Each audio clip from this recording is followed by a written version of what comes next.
xo'rlangan kelin. Assalomu alaykum. Menga maslahatingiz kerak. Meni qaynonam mana haromi, isqirt, iflos deb qiziga yomonlaydi.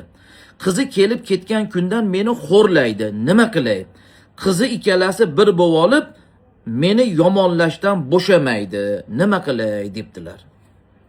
Hech narsa qilmang. Ularga e'tibor bermang. Zvachkani chaynab, paqillatib, ishirib yuravering. Qaytaga ularga choydamlab olib borib bering. Mabodo meni yomonlashdan jag'inglar tolmadimi? Tomog'inglar qurib qolmadimi? Tomog'inglar qurib qolgan bo'lsa, mana bu choydan ichib yana ham ko'proq meni yomonlaylar. Meni hamma gunohlarimni bo'yninglarga olinglar. Sizlar meni axlatlarimdan tozalayapsizlar.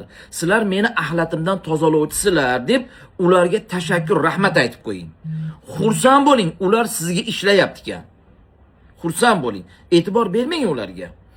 Hasanul Basriyni bir kun bittasi yomonlabdi-da. Uni eshitib qolgan odam kelib Hazratga aytibdi.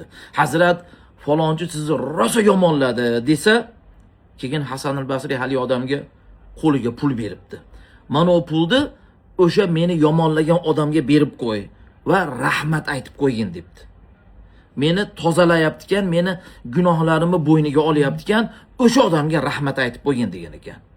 Shuning uchun siz ham kelin xonim, pul berib yormang-ku ularga, qayningiz bilan o'sha qaynopangizga, qaynisingizga pul bermang-ku, ularga choy damlab olib borib berib turing.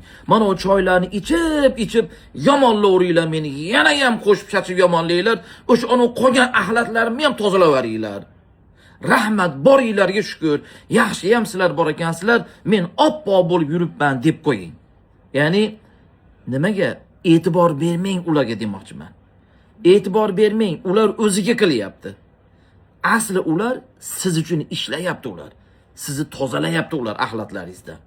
O'shuning uchun kimni yomonlasa, kelinlar, boshqalar, qaynonalar sizlar ham e'tibor bermanglar. O'ziga zarar qiladi.